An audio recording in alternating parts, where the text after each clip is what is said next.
Hello! This is the Japanese Economic Review channel. Today, we are diving right into a topic that is absolutely critical for Japan's future. We're talking about its population. So let's get straight to it. All right, so the numbers we're going to be walking through today, they come straight from the source, the official population estimates released by Japan's Ministry of Internal Affairs and Communications. This is the real deal, giving us the most accurate snapshot we can get of what's happening on the ground. And boom, right out of the gate, this first graph tells you almost everything you need to know. Just look at that trend line. It's a clear, unmistakable, and pretty relentless decline in Japan's total population.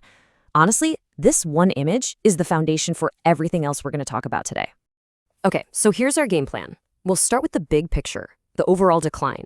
Then we'll dig into what's driving that change. After that, we'll look at the aging society, the growing foreign population, and wrap it all up by asking, what's next for Japan's demographic future? All right, let's kick things off with that big headline number. So as of September 1st, 2025, the latest official estimate puts Japan's total population at 123.19 million. That's our starting point, our baseline for everything that follows. But here's the number that really hits home. That's a drop of 587,000 people from the year before. I mean, think about that for a second. That is basically like an entire medium-sized city just vanishing. In the space of a single year, it's a huge number. So the big question is, why is this happening? What's actually causing this drop? Well, the data shows there are actually two powerful forces pushing and pulling against each other. Let's break down what those drivers are. And this table, this right here, is fascinating. It really shows you that core tension.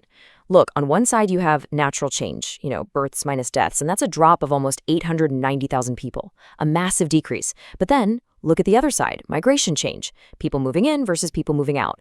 That actually added nearly 340,000 people. So the key takeaway here is pretty clear. Without immigration, Japan's population decline would be falling off a cliff. Okay, so it's not just about the total number of people. It's also about who makes up that population. And that composition, well, it's changing in a huge way. That brings us to our next piece of the puzzle, the story of an aging society. This chart gives us a really clear visual. The youth population, so anyone under 15, that's just 11% of the total. The working age group from 15 to 64 makes up the majority at just under 60%. But look at this. The senior population, 65 and over, now makes up almost 30% of everyone in the country. That's a huge slice of the pie. But wait, this is where it gets really interesting, where the story has a twist. You can see the younger groups are shrinking, for sure. And surprisingly, even the 65-plus group saw a tiny dip overall. But then, look at the number for people 75 and older. It jumped by more than 500,000 people. This is so important. It shows Japan isn't just aging, it's super aging. The real growth is happening at the very top of that age pyramid. Okay, now for another really powerful contrast we found inside the data. If you split the population up by nationality, well, you get a tale of two completely different trends. It's pretty dramatic. So first, we have the number of Japanese nationals, 119.45 million. And then we have the number of foreign nationals living in Japan, which is 3.74 million. And here's what happens when you plot the change for those two groups. Wow, this chart just says it all, doesn't it? The Japanese population went down by about 0.75%. Meanwhile, the foreign national population grew by a staggering 9.87%. I mean, these two trends are literally moving in opposite directions. It's like they're telling two completely separate stories about Japan's population at the exact same time. Okay, so let's pull all these different threads together. What does this all mean when we think about what's coming next for Japan?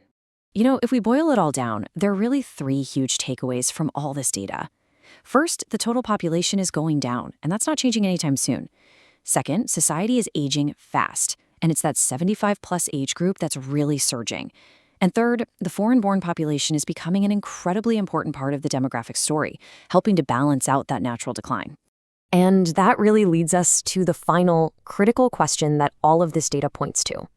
As Japan becomes a smaller nation, an older nation, and a more internationally diverse nation, what is this new demographic reality actually going to mean for its economy, for its social fabric, and for its place in the world? Thank you for watching the Japanese Economic Review. We look forward to having you with us again.